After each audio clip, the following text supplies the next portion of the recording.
So welcome back, everybody. Today we're going to have a fascinating episode with a smart sister, Jill Mattson, who's going to demystify sound, the power of sound, the healing frequencies that are hidden, and much, much more. Welcome, Jill. How are you? Thank you. And thank you for allowing me to share on Sisterhood Smarts. Um, I'm really excited about the information that I've been able to obtain, and I know it has a huge impact and healing capabilities for people who are listening. So I'm excited to share. Thank you for the opportunity. Yeah, lovely. And Jill has done a lot of work, extensive research on sound frequency, be it from a historical perspective, architectural perspective, all things music you will find on her website. And I want to remind you all that the information will be in the description. So remember to take a look, and I bet you will learn something. So, Jill, I think we can start from the beginning. I like us to build up the conversation and include as much people as possible, in the conversation. So, with your background and your experience, what does music and sound mean to you? From your Music and sound is energy. Everything, think of it, vibrates on an atomic or quantum realm. And in that vibration, you can count the cycles per second. So you can express everything as a frequency. You can express your thoughts, your feelings, your soul, your liver, your pancreas, your mood, all as a frequency. And so music and energy combine. Now, we don't hear all those frequencies for two reasons. One, sometimes they're out of our hearing range, but that doesn't mean they don't affect us. And two, sometimes the volume's so small that we're just not conscious of it. But again, when you look at the research, particularly that of physicist Becker and Pop, you'll see that little tiny like electromagnetic frequencies, let's say coming in from the movement of the moon or the stars, and we don't hear them. They come into our skin because we have receptors in our skin. Our skin's like a second form of ear. And those affect our consciousness. So they're very powerful. So we have sound coming in, and we are sound, we are music, and we're played by others through resonance. We're played by situations through resonance, and we get out of tune. And if we stay out of tune long enough, that'll alter our health. And you can go back in and tune your health. So sound can be done through binaural beats by changing your brain waves, go in through your skin, go in through your ears, and then it goes to your brains, crisscrosses to your brain hemispheres, and goes like on a internet, a digital format throughout the far reaches of your body. And these sound waves, you can use them like a tool. So you can use sound to amplify something you need. You can use sound to take away something that's bad. Case in point, in the 40s, Dr. Royal Rife created a new method of healing. He had a microscope that was better than his competitors, and he was able to look at live blood, not pulling out and test, and look at the live blood, and they kind of look like jellyfish, and they kind of breathe. Okay. And so he would measure that and time it and come up with its frequency. So let's say, for example, you have a cancer cell, it's 800 cycles per second, and then you listen to 1/800 cycles per second long enough, you will kill your cancer cells. It's the idea. Now, he was reporting curing 800 out of 800 cases of cancer in the 40s. And he was ruined. But anyway, by the AMA, according to many books. But you can still get online and buy the Rife frequency machines, which has thousands of different settings to get rid of this virus, that virus, to kill anything you want. And I have that on my website free, like I have music to counter inflammation. And you'll see it's like taking 20 supplements. And it goes in and it literally takes out the inflammation. after COVID shot, after COVID, and just in general. I mean, with sugar and today's diet, most people are full of inflammation. Inflammation's a precursor to like everything, like, brain fog, brain decay, the diabetes, heart, cancer, all these things. Inflammation is a precursor. And I have the most beautiful music I've created. And then I put the tones audible, but like as Dr. Becker suggested, just soft, just thinking to hit it's a frequency healing. You don't need headphones. We're not changing brainwaves. And it just goes in, and you can look at all the sounds in your body, which ones are causing your inflammation. And each listen, you just start to take it down a little. So one thing to think about with music healing is dosage. So like if you had one healthy meal in your life, that's not going to maintain you for the rest of your life. You need to eat healthy. So that's the thing about sound. It's like you bring in the nutrients you need. You can bring in those kind of energies, but you need a certain dosage. And sound can do two things. Remember, I said it can amplify and it can take away. And we talked about Dr. Rife taking away, but amplifying, let's say I play the frequency of niacin, a supplement that makes your face flush. I play the frequency, your face flushes. You're not taking any pill, but you're getting the energy. So you can look at your frequencies in your body, listen to a sound, look at the frequencies in your body and see it added. So yes, you are what you eat, but you're also what you listen to. It's a thing. It changes you. So, and you can hear in many ways. You can heal with frequency. You can heal with tonal patterns. You can use with cancellations. The ancient people used to cancellations in phi, the golden mean, and the wave patterns in tones or in shapes create little cancellation pockets. And the idea was that quantum energies, higher dimensional energies come through. Science isn't quite, I don't know if they're advanced enough to measure that yet. I do know they measure chakras, but that was only recent. And then the other thing, back into music healing. Hate to reveal my age, but it was a while ago when I was little. And I remember people telling me so many times what a bunch of bunk meditation was. Like still your mind and you get benefits. What a bunch of rubbish. And now there's tons of studies showing you can extend your life by 10 years on average by 10, 15 minutes a day. I mean, it's a real thing. But we didn't understand it was a real thing because we didn't give it a chance, nor did we do it in any consistent method to notice the results. So the same is with sound. So like also on my website, I have for free music to build your immune system. Again, thinking to viruses. It was actually built for the COVID, but it's for any virus, any attack on your immune system. And it's like eating extra servings of broccoli and getting other bionutrients in your body by listening. But you need to get a certain dosage. So each time you listen, you get more. And your body is conscious. You're not your body. You inhabit a body. But your body's smart. And I often am humbled, thinking my body's so much smarter, and I don't even know it exists. Duh. But at any rate, what I've noticed is that I will really like music. And then when I look at the key signature, which means the predominant note, the predominant energy in a zone, it's always ties into, when I look at the frequencies in my body, what I'm missing. Say that differently. My body releases joy and pleasure when it hears what it wants. And so it's wanting the frequency. It might want the rhythm pattern, which affects your breathing, your heart, other body processes. It might want a harmonic pattern, which is like an envelope of ripples of after sounds. There's all kinds of things that your body could find in a song that's good for you. And then you love that song and you listen, because you love it. And then one day you've had enough.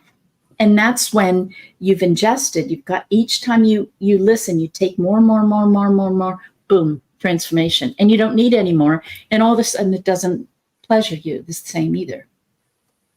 So it's definitely a tool. It's a thing. And I don't know if that's a good enough introduction, Yeah, but yeah, yeah, yeah. No, that was wonderful. And when you mentioned the science and the research, I think that it's all this information has always been there. You know, a lot of the native cultures, the African cultures, the I went to Mexico. It's normal day to day life. The Indian cultures, I've been to India. The scientific, and I think there has been a huge disservice, and I think mostly in Western cultures, because you mentioned also how the pagans, you know, if you look at the Celtic, the Druids, you mentioned that in Ireland and all this, it was either made to seem evil. That's what they did with all the ancient native cultures, the African stuff. Oh, that is the voodoo stuff. No, it's just them dancing and yeah, mimicking elephants and the animals they observe. That's what the movements are. It's nothing sinister. You know, the Indians as well, you know, they were just in alignment with nature. So I think the scientific um I don't want to call them maybe the clique because they seem like they're a clique, you know, they all agree on the same thing and they're all thinking the same. I think they have done a huge disservice in the human experience, the healing journey. And now, because a lot of people have this mindset, they would poo-poo what you're saying and say, oh, you know, Jill is talking about woo-woo stuff, you know, you know. But actually it's nothing, you know, it's not strange to people who come from, you know, other cultures, native well, I cultures. wrote a whole book on that, and I don't think there's anything like it out there. So what I did in this book, it's called Lost Waves of Time, is Oh, I started back with legends, you know, like in the Incans, with the Atlantis, with all kinds of legends all over the globe. And I've spent my life, I'm such a geek. we like all the geeks, they hang out here. So I read all the papyri, I read all that stuff. And they're all using sound and music for marvelous things, not just healing your body. They're Mm. using sound to grow the crops. They're using sound to change attitudes. They're using sound for rehabilitation. They're using sound for spiritual development. They're using sounds for psychic development, and it's very effective at psychic development. So, all across the globe, sound has been a tool. But Hmm. in our, maybe the Western world, I should say, um, what happened was, um, well, let me go back again. So when I started to research the furthest back, I started from legends, and then I finally got into history in Samaria. And their tonal system like had an average frequency pattern of 6. And then, you know, I'd go into the ancient Chinese at the Yellow Emperor, and they're doing like a pattern of 5 and doing different music, so much different than we would conceive of. And then Hmm. into the Greeks, you know, you roll the time forward, and then you get into the 4 music. They're doing tetrachords, 4, everything's on 4s. And then you move into the Catholic Church and so forth, 3s, and then 2 rap is 1. So there's been this musical pattern across time. And where we lost this history was in the beginning of the Catholic Church. So think of yourself as a struggling Catholic Church, and you have this huge looming Egyptian mysteries and all their allure, and people are interested in that. And then think of the Sumerian mysteries are still alive, and they have some great healing stuff over there, really powerful stuff. And that's competition. The ancient Greeks, with Pythagoras and the healing music, they had fabulous pagan ideas, traditions, methodologies. And when you look to the Druids, they're also into using sound in a bunch of marvelous ways. And one of the ways that all these cultures did it was by looking at nature. Nature was the teacher. Hmm. And particularly, you know, the Fibonacci spiral that you see in the night sky, you see in your body, you see in a flower, it's everywhere. So the idea was if God made nature, and if nature is somehow bright because it's lasted all these millennia, we need to use nature as a teacher, not work against it, not kill it, but support it and model it. And so with great amounts of study on this spiral, and the thing about the spiral is that when you look at the wave patterns, they cancel each other out. So they create a little bit of a vacuum. So think about a stem, a flower stem. Mm-hmm. It's got to be curved, but yet when you have a straight wall and you start to curve it, you weaken it. And you'll find that the perfect curve to keep a curved shape and strength, you have to have phi, or the golden mean, found in between the Fibonacci's. You have to have these little portals, these little open units. So nature has a pattern and structure, and we see it all over all of the ancient countries. They're incorporating this in their music. Each scale is like a perfect harmonic pattern, not today, then. And everything they did was mirroring the heavens and the earth. So, like, they would even take, and I don't know how they know these, but they would take distance from Earth to Moon and different cosmic distances that we use today, and they knew them back then. And Because they were healed, Jill, they were healed. They were not, they were not eating all the foods, they were not dumbed down, the food, we are what we eat. So yeah, they were eating, their food was very different. The water, they were drinking fresh spring water. They were completely different because we are what we probably eat. more right-brained. Exactly, yeah. And also remember, they were not going to schools Yeah, it's true. Being knocked out. immediately, so they had time to develop the brain differently, without being put into the straight up into the programming. I don't want to go too much into that. It's not about that, but there are reasons why they were able to see the cosmos with their bare eyes. The doggons, they were Yeah, doing that. yeah, Yeah. yeah. Mm-hmm. Anyway, all those numbers, they incorporate them in their music. So they're literally replicating nature, cosmos, natural things, and they're replicating the number pattern and putting that into frequency. So, like, they are literally resonating and tuning with the universe and the night sky and the flowers and the ocean. And it's just so beautiful what they were doing. But that's also competition. Remember, the original point is here's the Catholic Church and here's all these other competing religions. And remember, in the beginning, they were burning all the Christians, so they weren't on the top of the pile. And so when the Catholic Church starts to come to power, they have law. You can see it. It's written called Music Diabolus, music of the devil. And music of the devil is the golden mean. It's the Fibonacci spiral. And it's outlawed and punished. The Greek books are on music and musicians. They're gotten rid of.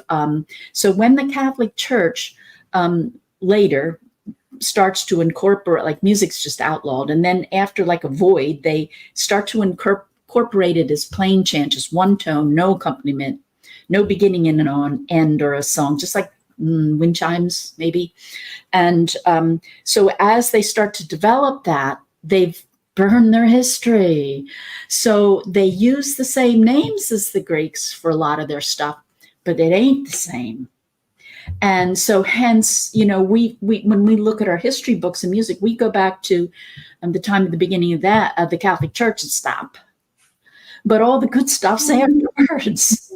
And so I did do this book, and I believe that I'm writing the second book, but I believe that as music goes throughout time, I saw this numerical pattern. It's like everything seems to fall in a numerical pattern in music across time. So how did musicians know that? I mean, I'm a musician. I just play what I feel like. And I think we get inspired so much more than we know. Here's an example. Joel Sternheimer, physicist, France, was studied at Harvard, I think, in the US. He measures, like Royal Rife does, the proteins in plants. And the proteins are the building blocks. So he comes up with the frequencies of proteins. And there's songs. Like one of the proteins plants played O Solo Mio. So I'm thinking that's no coincidence. Whoever wrote O Solo Mio is out near some plant in a kind of daydreamy space. He's making music. I make music. You go to a dreamy little space. You use your imagination. He's resonating with the plant and playing its song, not conscious of it. So I really believe that we're inspired musicians. Well, everybody's inspired. But, and to have them have a pattern across time, I think it reflects frequencies of time. Yeah, Jill, you have said a mouthful there, because now it makes me ponder or pose the question, what is singing? Yes. Singing is is far more than entertainment. And Mm-hmm. singing is also healing, because when you speak, you have your vocal cords go through your vagus nerve. They go through most every little spot in your body. So it's a transportation system. And on, like, one of the things I do on my website is my friend Sherry Edwards of Sound Health Options. She has abnormal hearing, and she can hear frequencies below your volume, below our ability to hear, low volume, coming out of people's ears. Later, hospitals now use it for comatose people. So she did naturally, because her ears weren't quite right. And so now they're using it in some hospitals for diagnostics. But out of your ears in low volume come the frequencies. And it's like a broadcast. Think of a radio tower, and it's frequencies that heal your body. So your body's broadcasting to the rest of the body. We need B flat, or whatever. And so there's this healing system that you can't hear. And your body is very, very conscious. If you just get your self-control out of the way, you will find, okay, let me look at you, my dear sister. Go ahead. Okay, I'm not thinking of you, but notice my voice has changed. Mm-hmm. Because I've allowed my voice to give you tones you need. Mm-hmm. We get in the way, but our body's conscious, and a body delivers frequencies. I have a whole course on my website on changing your life with your voice. There were many techniques in antiquity to link to someone's energy, get out of the way, and allow the proper rhythm, cadence, pitch. Sometimes they would alter your voices according to the chakras. Like, here's a root chakra tone. Good morning. Third eye, I'm going to give you that energy. Greetings. And it's subtle and it's slow, but you can train your voice to heal your body and others, to alter relationships, to engender love. This is a Tibetan monk trick here. Try to put love in your voice and make it a habit. So when you have a teenage son who's really giving you a lot of grief, and you say something like, I love you, and they go, I don't want to put my friend on blast, but they don't even want you to hug them anymore. She's like, so I tell them, your lunch, it's ready for you. And I tell them I love them, and they accept it, but I can't use certain words because they're teenagers. They're really something. No, I love what you're teaching right now, because it just reminds me, how, well, I don't know whether people still do this, but I know growing up, it was very common when you were in people's homes, you'd hear the mothers or grandmas humming away as they cooked and they walked around the house. And now I'm thinking back, the frequency of those homes was always happiness and joyful and upbeat. But they just used to hum and go, as they're walking around. Yeah, when you do that, you're allowing your body to get control. And so depending actually on your intent, again, another subconscious thing, you're either healing yourself or others. And it can make a big difference. Like, one thing I've learned from Sherry Edwards at Sound Health Options is because she has this hearing, and she can hear people's diseases. So because the body's broadcasting, and science has proved this, and it's sending out the frequencies your body needs through like a radio system. So if she walks by somebody and hears, diabetes, because diabetes also sounds the same. And then, see, this is where we could really use some scientists to get into her work and let the body teach, and then use science to prove or disprove. But at any rate, so she can hear, like, diabetes is na na na na na, these 5 tones. And with her software, then she can identify what those are, but she can also cancel them out. Remember back to the beginning, canceling and non-canceling, so that, you could have a tonal pattern for diabetes. I do another thing on my website. It's a pretty easy thing to do, where I just take people's voices and I break them into like the musical scale. And, for healthy, they're all about the same. And none of us are healthy. Because, we have personalities. So we're good at this, but not at that. Yeah, And of that's course. lump up when you bar graph all your tones. And if prolonged, that will also mirror your health issues. So what I do is I've made music to match each one of those tonal qualities. And so if you come in and you're missing D, F, and A sharp and B flat, I create this playlist where you get that. And it's really great because people love the music.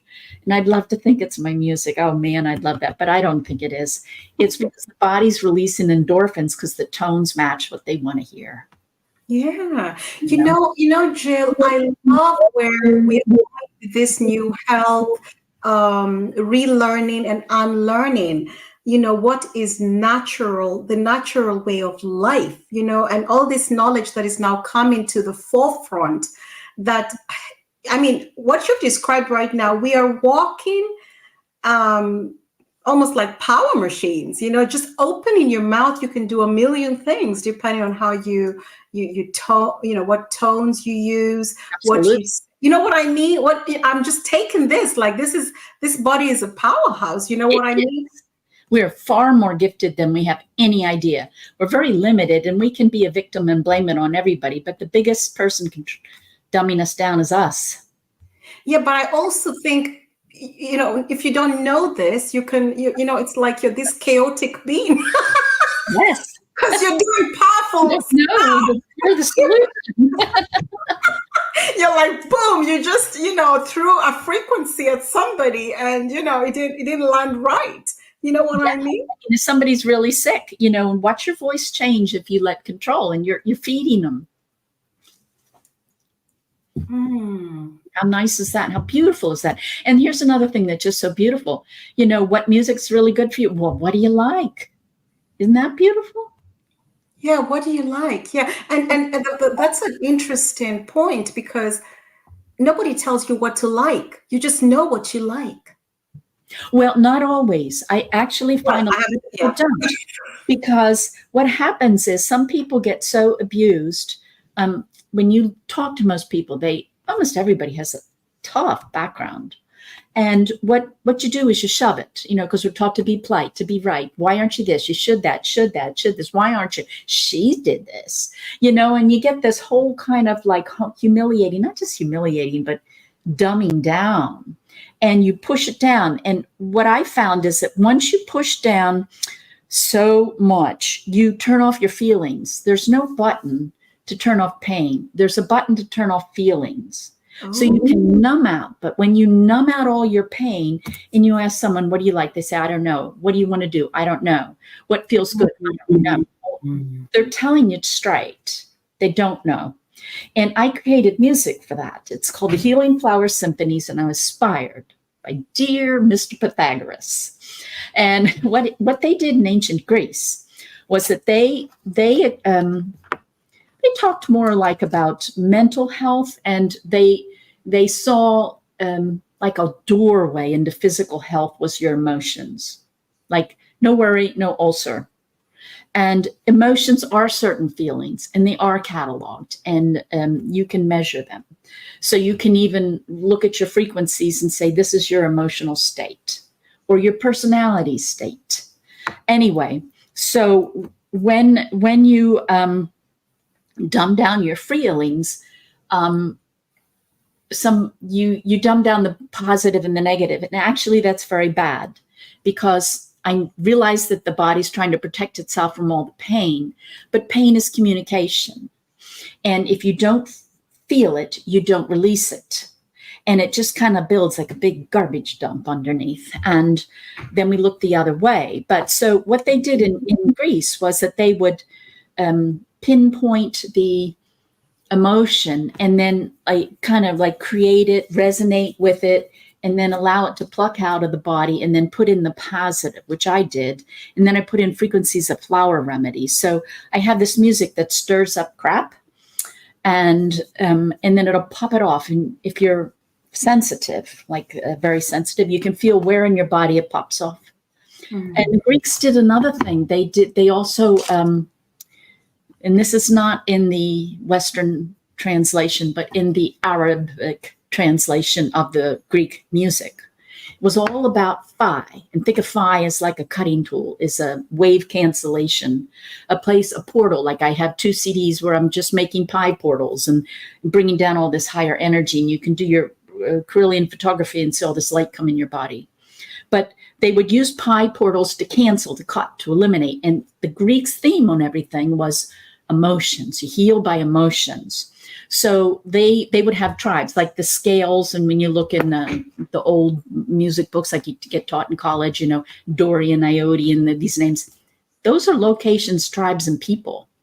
They're not just funky names. It's like they have a music scale for the New Yorkers and one for the Southerners. They got one for Denmark. They got one for England. And they're all different because they have different general personalities. And they're kind of like taking the imbalances and harmonizing them. And Yeah. they would put that in their music. So their basic approach is, if you have love and joy in your heart, you're going to be healthy. And if you don't have that, it's crap. And they're like when you worry, it gets in the lining of your tummy. It can't get out because the skin and the organs, it like binds in that subtle energy. And then when you play that music, it kind of like, you can release it. And then, okay, so there's one other thing I was going to say about it. So the music goes in, it finds the crap, it releases it, it undoes it. And then I put in the positive. So like if we're taking out fear, then I build trust. And I do that with the flower remedy frequencies, same as taking the flower remedy. Yeah, I like that you've shared, your perspective on emotions. I've always believed that all emotions are valid, and I think because they shame you, they tell you you should never be angry, you should never be this, and that makes people You don't just feel it, you don't release it. Yeah. I know, but I think it's so important that you have said all this stuff because it doesn't go anywhere. So you might as well express it, And one step further, notice that people who have cancer generally, I think, are lovely people. They're kind. They're very considerate. I mean, they would hurt themselves before they would offend you. Most people that I know. And when you look at the voice and you look at all the frequencies in the body of someone with cancer, they numb out.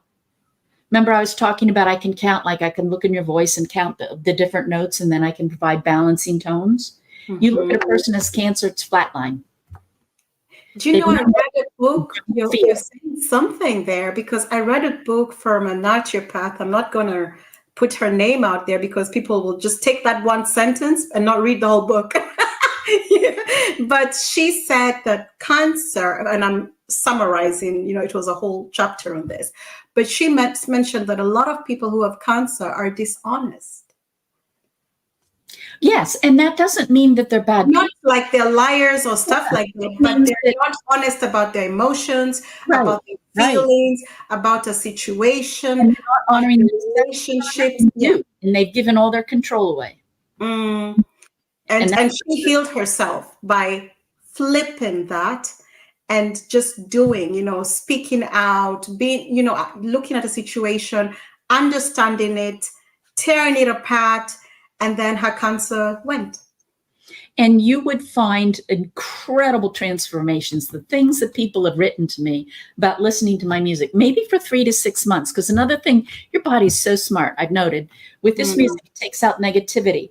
So you listen to like maybe an hour or 2 a day. You can put it on the background while you're doing other things without it taking time. But it slowly starts to drop by drop, take out garbage. And where was I going on this? Over time, I don't know, over time. Balance energies. Yeah. Yeah.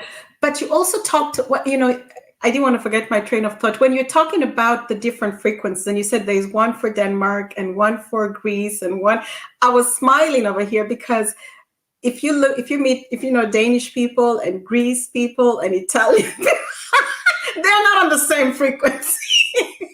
No, they're They're not. so different. So this makes sense that there is a specific energetic Well, frequency for even them. you think how we're affected by currents or frequencies. Think of electric current. So in the United States, we have 60 cycles per second. But when you go to Europe, or when we go, you go to the United States or we go to Europe, we have to have different plugs because there's different frequencies in the electricity. So what we're attuned to via electricity in the United States is kind of like equates a frequency that equates to like a blue gene. It's more of a purification. It's more of a freedom. And look at United States and the values, even our struggles to define those things.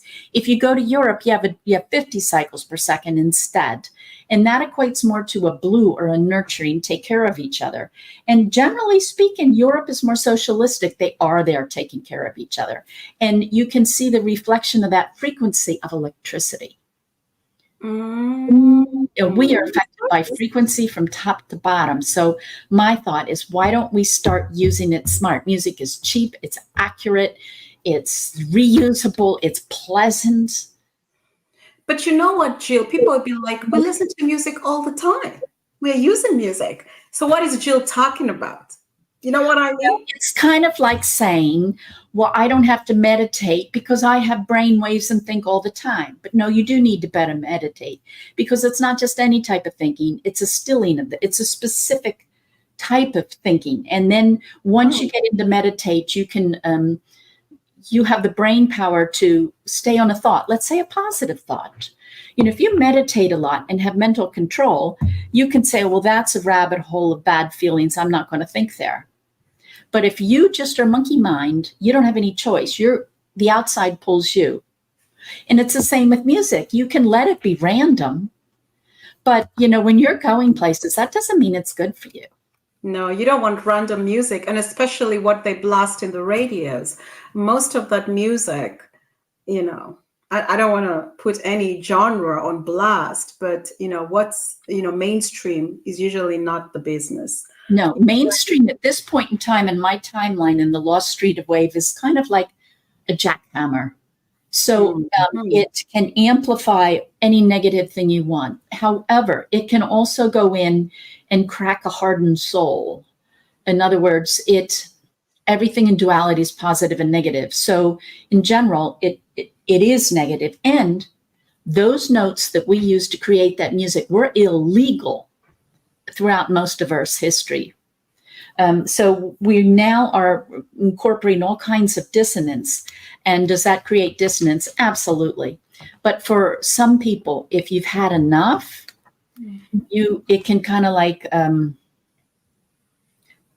crack open. Like, let's say you have a crust on your eyes, it can break that crust so you can see again. So you can use the pain to find hidden pain in your body with intent to release it, or you can be unconscious and it will accumulate and make things worse. I never thought about it from that perspective, because because some music, I'll just be real with you, when it comes on, I'm just like, turn that off. It's just so yes. Yeah, and the words too. Yeah, the words are just so dark, for lack of better words. But again, everything has a purpose, a different time. And, for somebody else, like you mentioned, maybe it helps them break through a pattern or something that they needed. And once they break through that, then they need to shift their music to something else. Yeah. So why not use it consciously? Yeah, when you were talking about Europe, I was thinking about something that you also have on your website, and this is, you talk about the shapes, different shapes, and before we came on, you're talking about the pyramid and how it houses, it's I don't want to go into it, but back to Europe, I was thinking about when you're talking about the energy and the energetic signature in Europe, I was thinking about how we have thousands of cathedrals, you know, and knowing what you also mentioned about the pyramids, I was thinking about a lot of the architecture here. And it's the same. It doesn't matter whether you're in Denmark or Germany or Austria. Once you've been to one of two European countries, it's the same cathedrals, architecture, towers, what are they called? Lighthouses, Yes. and all that good stuff. Can you walk us through Yes. what your take is on the sound and the Let me keep architecture track. of Here's the big picture. We're going to talk about pyramids and we're going to talk about cathedrals, but then I want Oh, to work into your home. Okay. okay. Oh, you talk about the cathedrals. That just Yeah. came. Beautiful. All right. European listeners, you're in for a treat because it's all around you.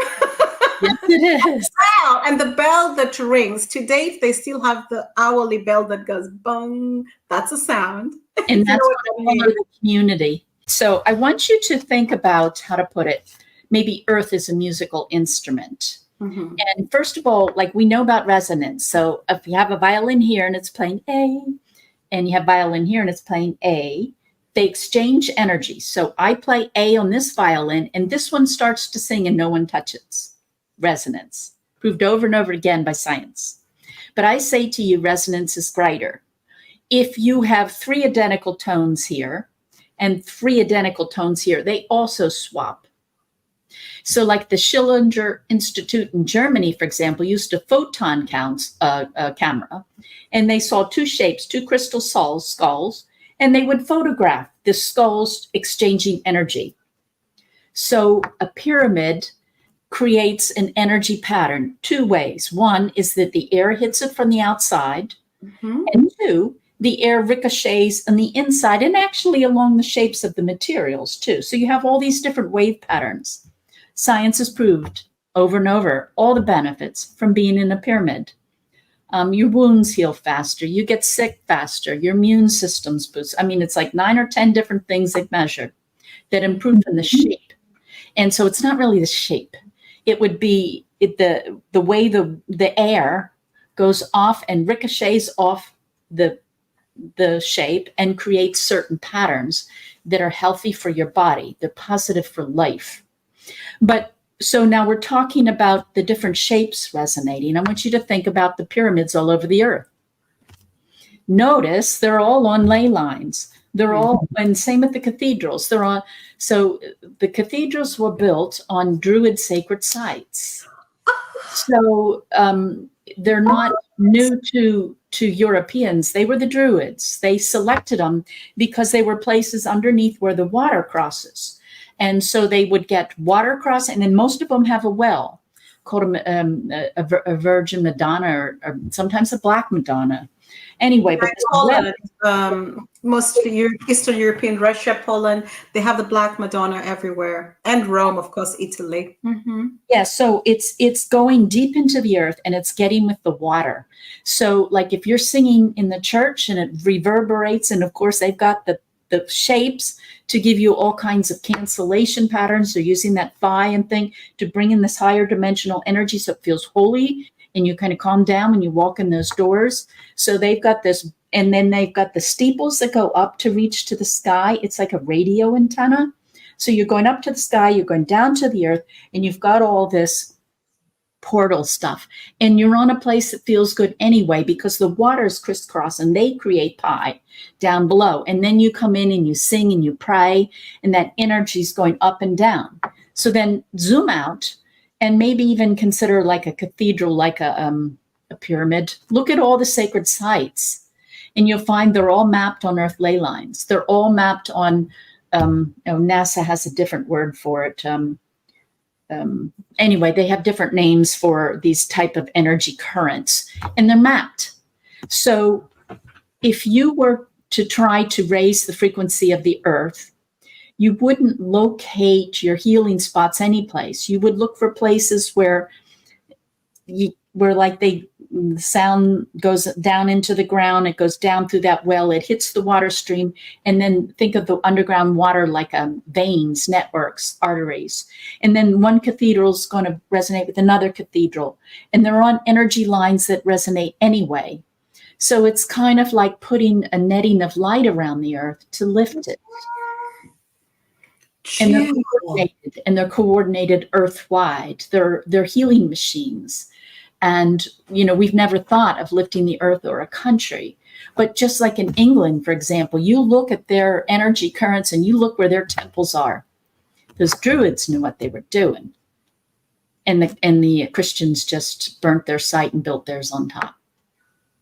Jill, what you're talking about, this is some serious stuff because the waterways, okay, so back in the day, this was one big landmass, people, okay? So it doesn't matter where we're talking about. Now you've opened a huge box here because the waterways are all connected, Pacific, Atlantic, Indian Ocean. So now, correct me if I'm wrong, this is what I'm getting. You have these people somewhere in a cathedral in Austria, Mhm. Stephansplatz. They're in the cathedral singing and vibrating. Their sound is going through the sacred geometry in And this ancient cathedral. songs would have mirrored what's in the geometry in the building. Which is different. All the And churches you're are not the in and you're praying and you have good intent. You're praying to God.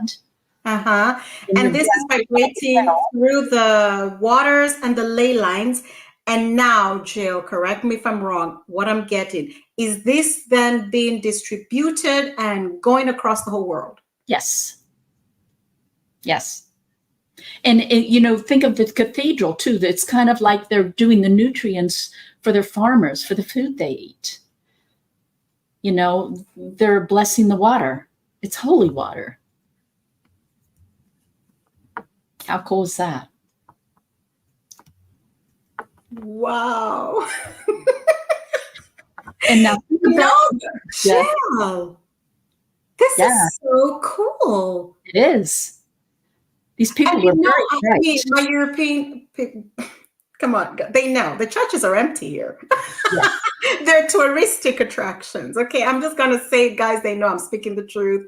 That's what they are. If you went to church on Sunday, they're not.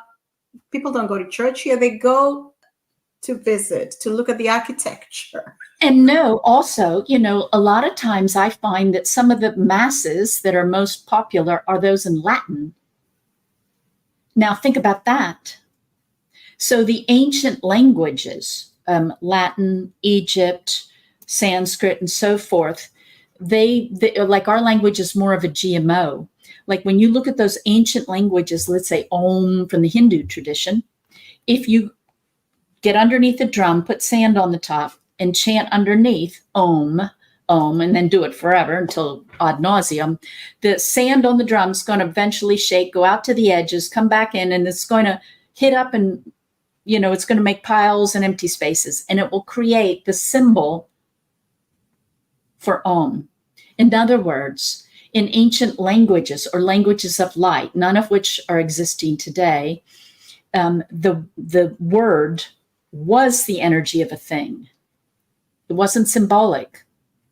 So even the language structure in terms of cadence, pitches, vowel sounds, definite combinations, the ancient languages were much more powerful. So in ancient times, when they would sing, they would be more a match for the architecture. And of course, the architecture, they're mirroring off of dimensions from the sky, from earth, and from nature.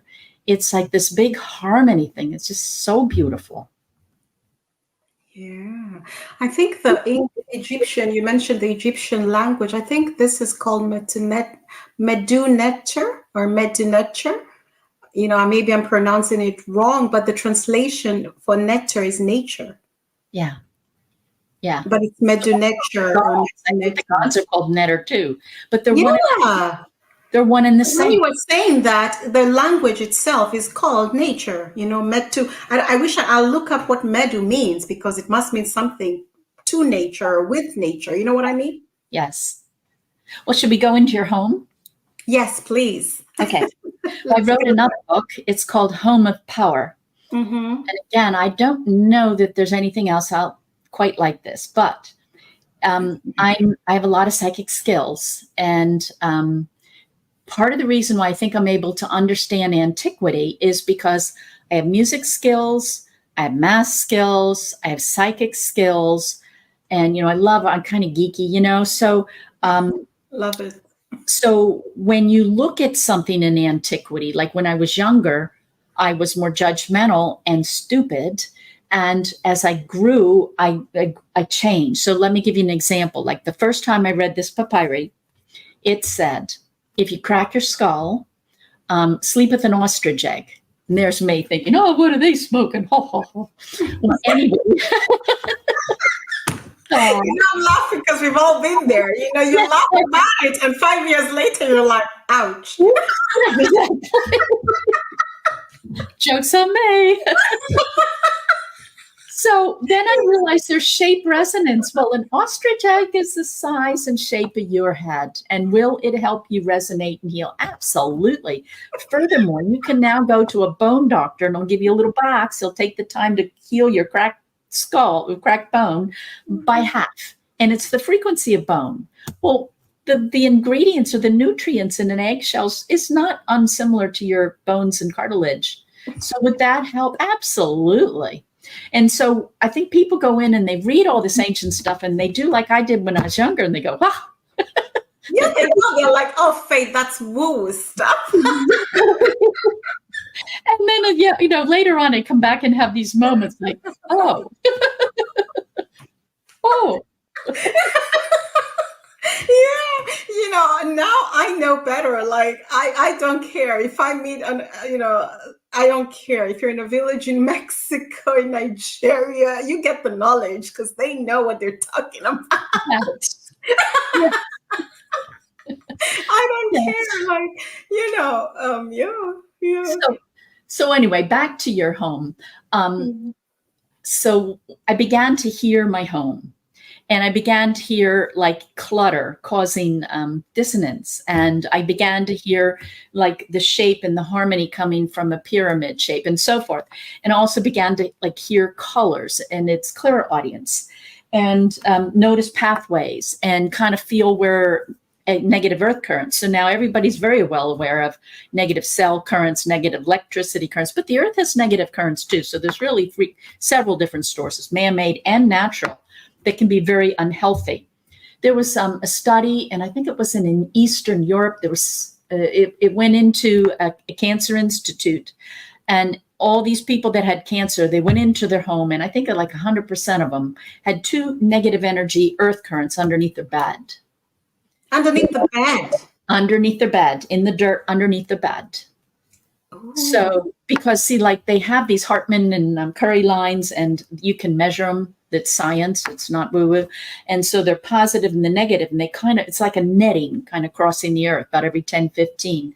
And we need a balance of positive and negative. They're not good or bad, but if you get an overload in this direction or that direction, you get out of balance, you get sick, and it can build up in time. So, so when I'm going around kind of listening to my house, if you will, most important sounds are going to be the bed or the places where I spend a lot of time in, because I'm going to get the greatest dosage.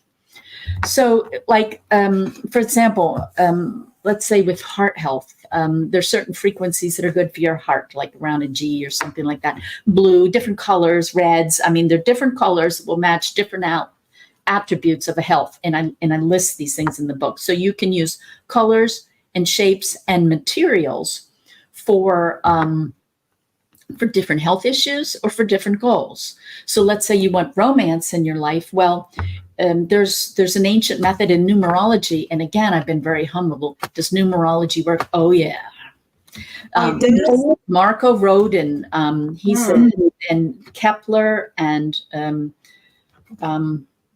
Nikola Tesla all attest to this free energy source, and they equate it to 369s. Yeah, the 369. An energy pattern created from numbers. So they're saying that numbers are a thing, like music is a thing, and it's energy. And you can get a Rodin coil, and it creates energy out of nowhere. He's using 369 and another number pattern, and like maybe using those numbers as frequencies, putting them in a range you can't hear, and creating a positive and negative toroid circuit. Boom, energy. It would be called different names, like the field. It's so many. The void. it's hard to describe with 50 different names, but it does have a bunch of names. And it has a bunch of names because it's not pinned down by science yet. So anyway, in your home, you can then you can cancel out negative frequencies. You can kind of dowse or map for where the negative frequencies are. You can use different energies, like wood, metal, different qualities of decorative materials, and locate them in different places. You can use sound to get rid of stuck energy. You can set up the energy of a goal. And the other important thing I found about this was that, of course, I was researching what was out there. So there's a lot in China on feng shui. But the whole time I was thinking about feng shui when you're talking about the bed and the arrangement and how how you arrange your house. Yeah, And, but the Hindus had Vastashusta. So really, it wasn't just the Chinese. That's just no. It was many people. You go culture to culture, and they're all doing it. Yeah, they're all doing it in different ways, just like music. It's like everybody's got their own healing recipe for their chicken soup. Anyway, so the feng shui from North China is very different than South. First, I'm thinking, okay, liar, liar, pants on fire. Who's not telling the truth? Because the path of knowledge, acquiring knowledge and wisdom is very humbling. It is. So I'm listening.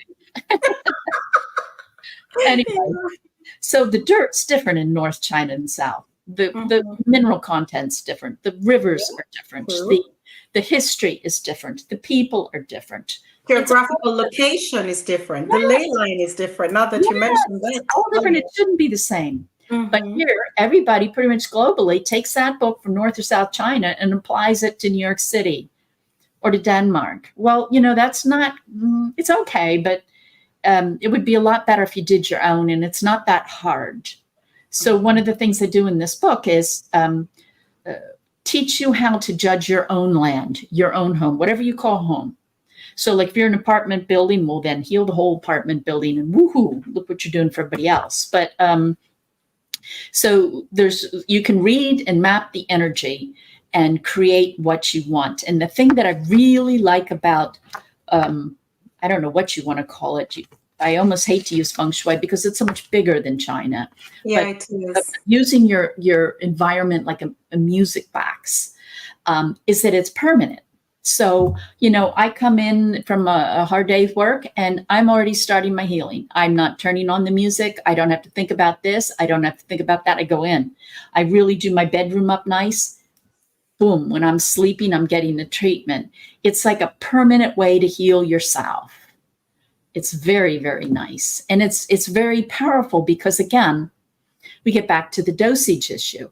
And is your home environment a frequency environment? Absolutely.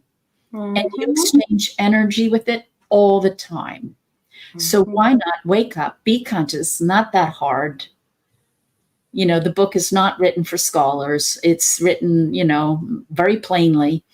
And why not take conscious control? What do you want? And put it in your room and put it in your house, your garden. Yeah. And I was thinking back as you're talking about the home, and we started with the pyramid, right? And the architecture, what homes look like, and the different shapes. I remember now it's very different, but back in the day in Africa, the houses were circular. They were not cubes. They were in the American Indians. Well, and in some places to date, they're still circular. And when you came into this particular area, because they lived as a community, right? So when you entered the main walkway, there was a whole entry which was rectangular, and then it veered off. And now when you look at it from aerial view, it looks like a tree with different branches, because the houses are circular, so they look like little, like little pockets. Nature, once again, the shape of the tree resonates with the trees. And don't the trees have an ancient wisdom, a deep love. It's like they're asleep sometimes, but I think the most love I've ever gotten in my life is from a tree. When I really connected it, I was just so deeply loved. So everything's conscious and everything's sentient. It doesn't have to Yeah, evolve. It doesn't move. you mentioned the tree. They all, almost 99.9% of them had a huge sacred tree at the center. Yeah. I wonder about It all this. makes a difference. I remember a quote from I'm not remembering the exact tribe, but it was one of the American Indians.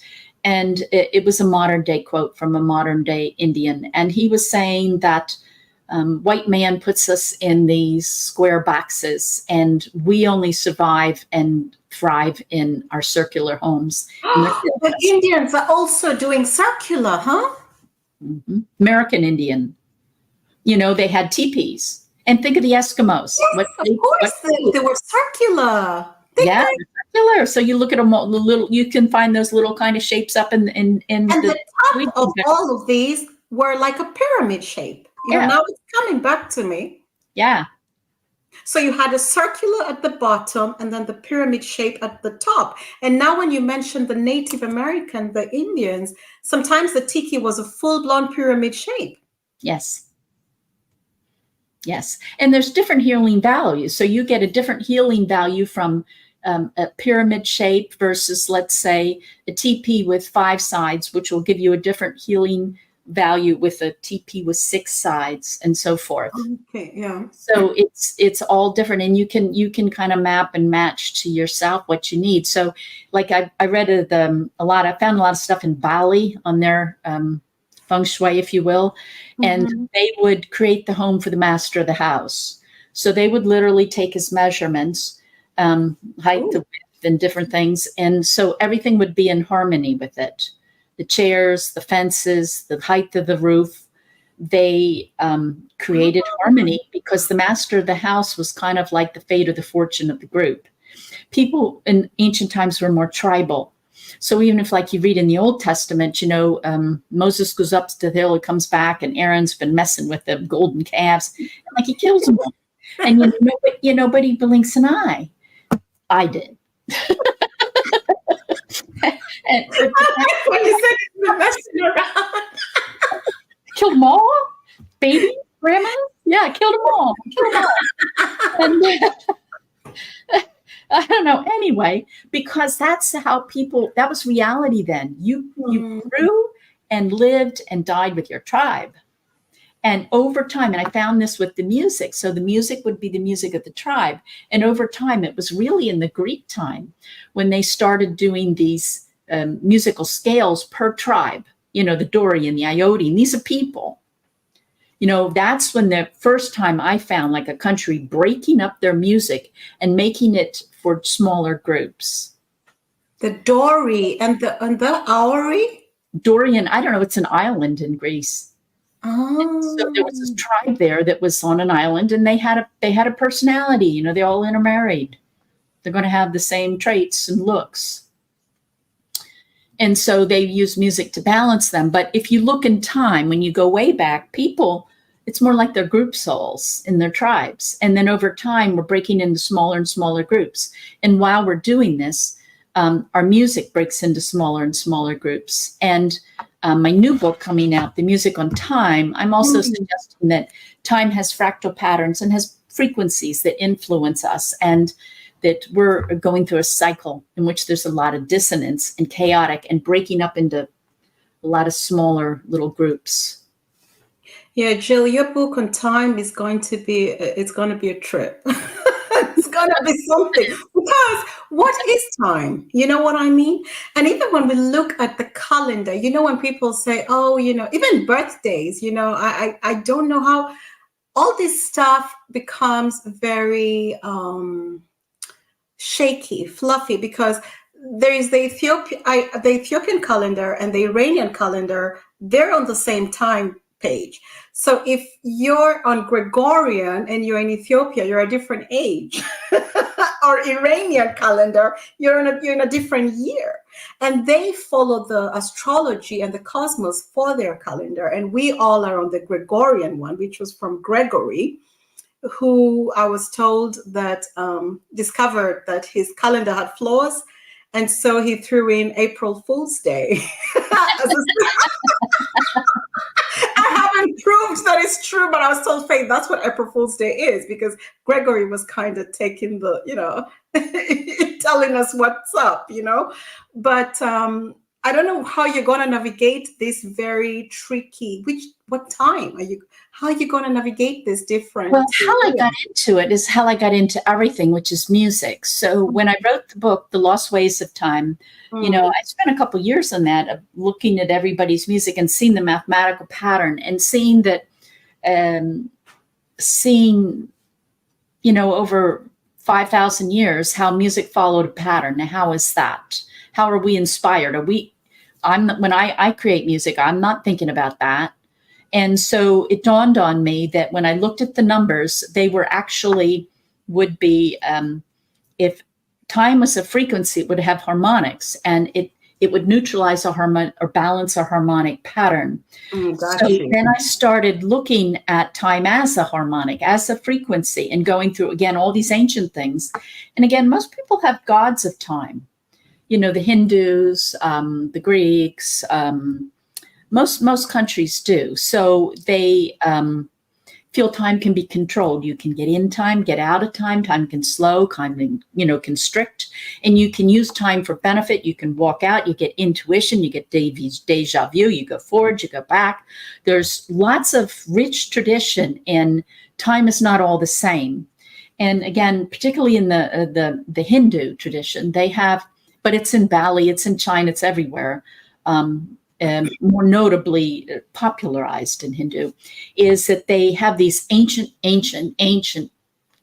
records in which they have calendars that map quality of energy. So like, this is a good day for your marriage, or this is a good day, if for making a business decision, that kind of stuff. So they've mapped out the qualities or the feelings in the actual time period. It's not a predictive tool. It's not a tabletop, No, I think it has also to do with astrology. It does. And Yeah, because I have a Hindu friend, and he did the arranged marriage thing, and I observed the whole selection process.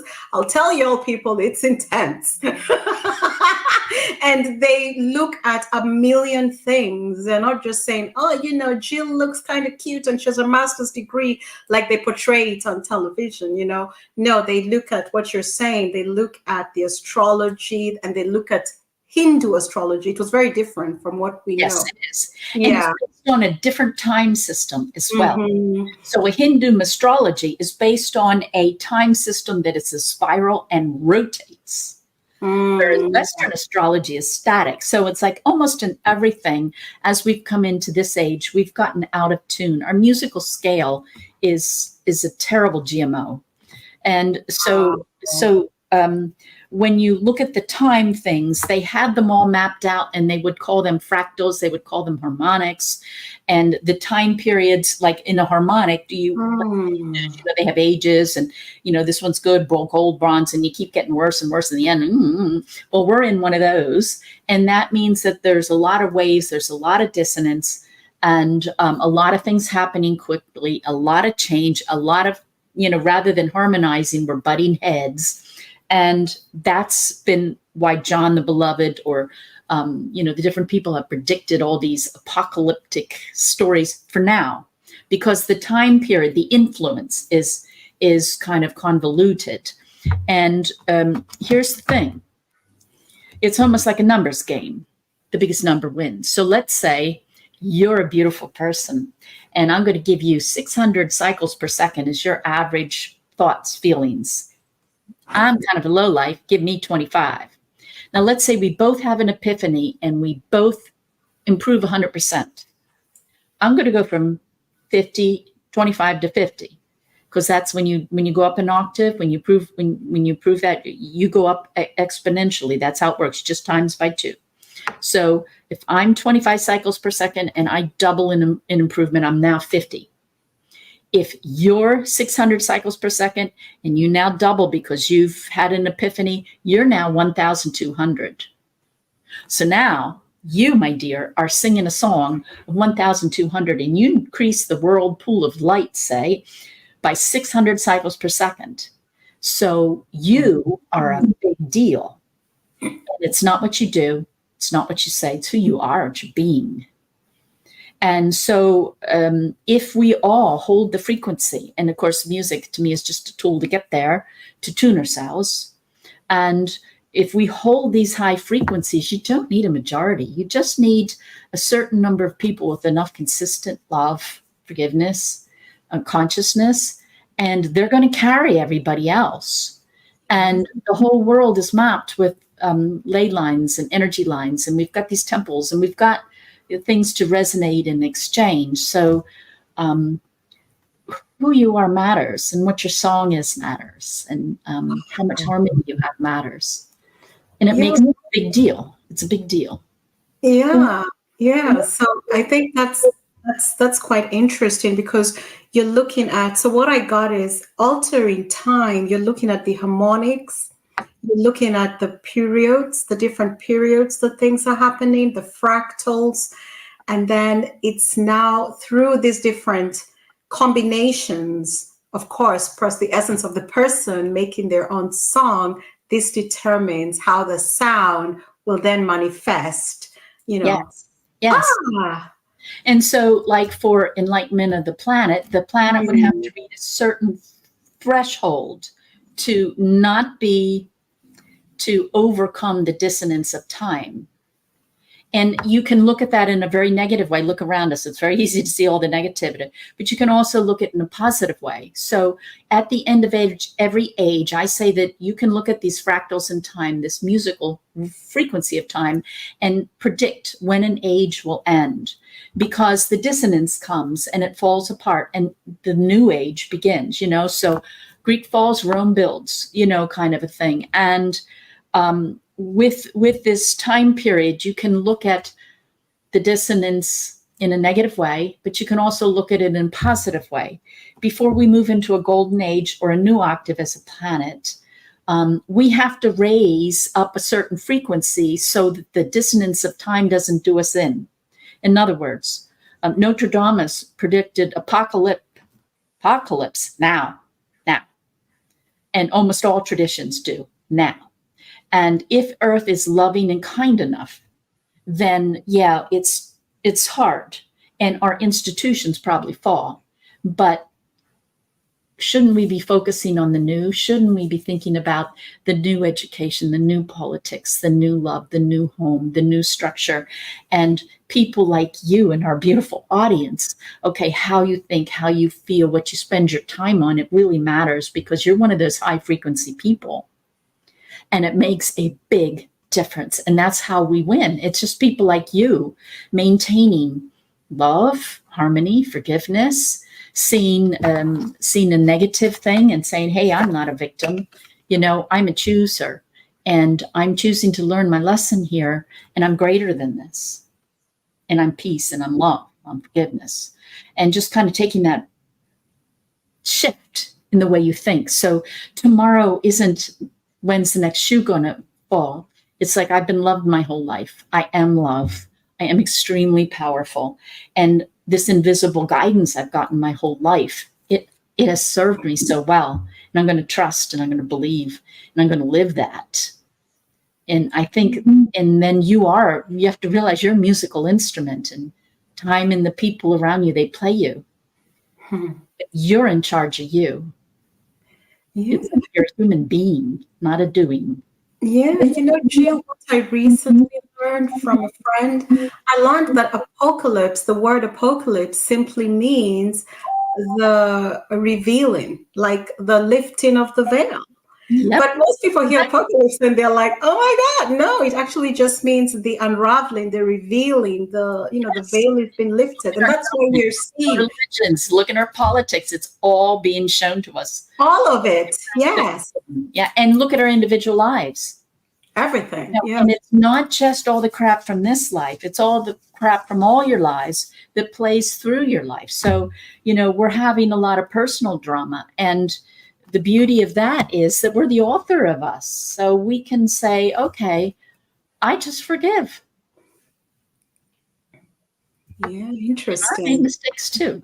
And And most mistakes, yeah, when you look at them, they start with miscommunication. don't they? Yeah. But also, I like that you said it doesn't take the majority. And I think there's a lot of truth in that because a lot of people say, oh, we all need to get on the same page. I don't think it's going to happen.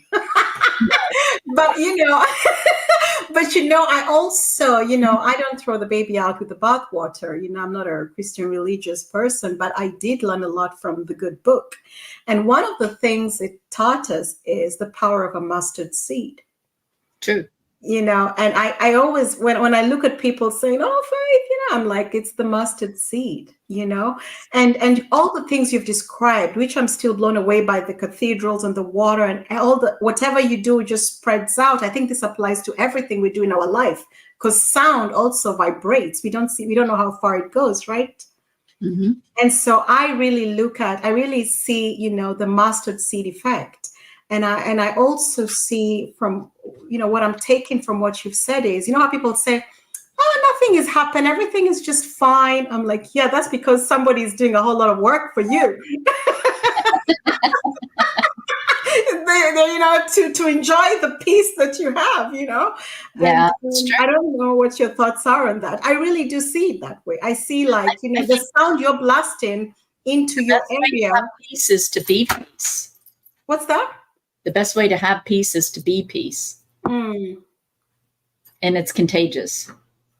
yeah, but I also can imagine the sound you're blasting in your community, and they're like, everything's perfect here. Well, that's another thing the ancients did. Yeah. They made sure the music, like in ancient China, in all that's a big territory in ancient time, Mhm. everybody had to be tuned on the exact same note. Everybody had the harmony of music in one community had to be in tune with the harmony of the music at 500 feet away. So they used music as kind of like an equalizer, and they tuned people together. And I was just thinking with racism.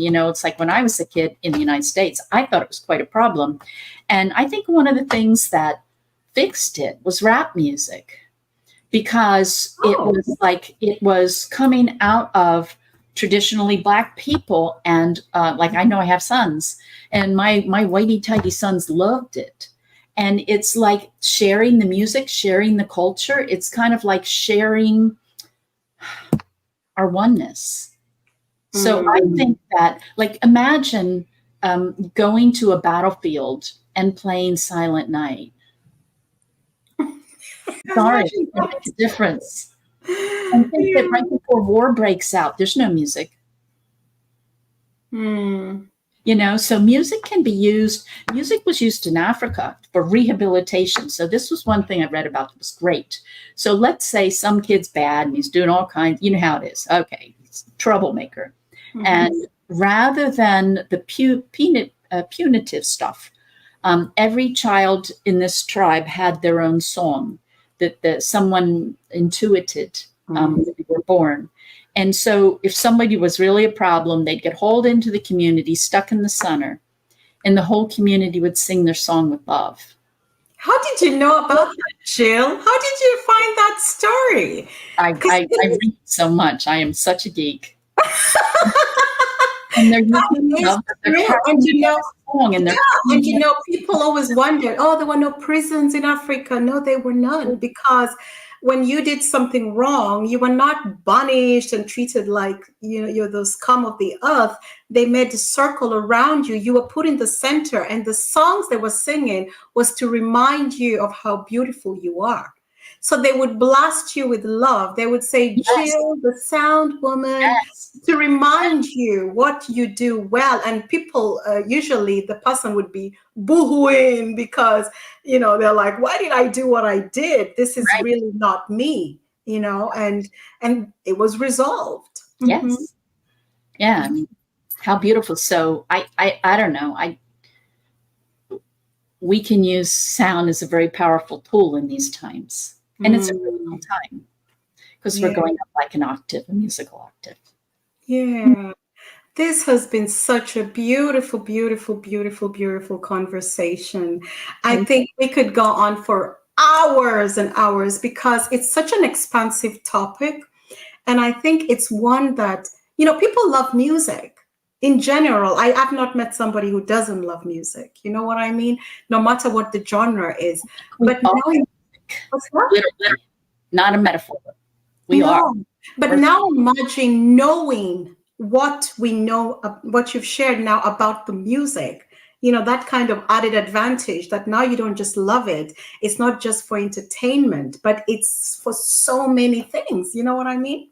hmm Yeah, absolutely. It's good for crop growth. You can get on, what is it, something quantum agriculture that give you sounds to grow your crops. Yeah, yeah, yeah. Mhm. And of course, they say if you play music for your plants, they love it. Yes, they do. They love it. Yeah. And there is I know we're about to head out. I just want to share this. There's a beautiful botanical garden in Thailand where they play music to the plants. That's what they do. There are people really hired to play the music. And you can literally see the plants responding. Oh, They how move. cool. Yeah, yeah, really. They open the petals and close it, and it's such a magical botanical garden. So if you're in Thailand, find it. You'll be, There's a yeah. place in, is it Italy? I think it's Italy, in which they use the machine of the lie detector, and Mhm. they have like these little electrodes, and they put them on like the plant's roots and leaves and stems, and then they hook it up to a sound generator, and the plants sing to us. It's just not in our hearing range, and each species has a different song. Just like that Joel Sternheimer physicist I talked about, that he measured the proteins and they were songs. Yeah, yeah, yeah. You mentioned, yeah, yeah. And also our words, that sound too, right? When how we speak to the plants as well, they respond. And to water. Yes. Neil, I'm opening a big box. I know you can talk about the water crystals, but we're not gonna have enough time for that because we are water bodies, right? And what sound does to water, right? To our Yes. bodies. Yeah. Yes. Oh, Yes. yeah. So, to all our listeners, I want to thank you for stopping by. This was our smart guest, Jill Mattson, and we have had a fascinating topic on sound. We have discussed many, many magical topics. This has taken us so many ways. I hope you will listen to this and listen to it again, people, because there's a lot of gems here. Really, really, I mean it. Jill, I want to invite you to have the last word before we head off. All righty. Well, I have free music to boost your immune system and to get rid of inflammation, which are big issues for all of us, I think. And they're free, and it's beautiful music at jillswingsoflight.com. So please get the gift. I also have free videos. Like, I have a video on with literally a geneticist discovered a certain gene in very spiritual people, like the Dalai Lama. And so science has come up with a gene associated with highly evolved people in advanced spirituality. And I have it in proteins and activators. It's in music, and it's on a free video. So if you scroll down my free stuff tab on my website, you'll see a host of different applications for music. And let the music play you. I know. Love it, love it. So I want to remind you all that Jill's information, including all links and everything we've talked about for you to get to where you need to get this information, is going to be in the description. So make sure you take a sneak peek. Thank you, Jill, for stopping by. Thank you so much. I appreciate you. Until next time, goodbye.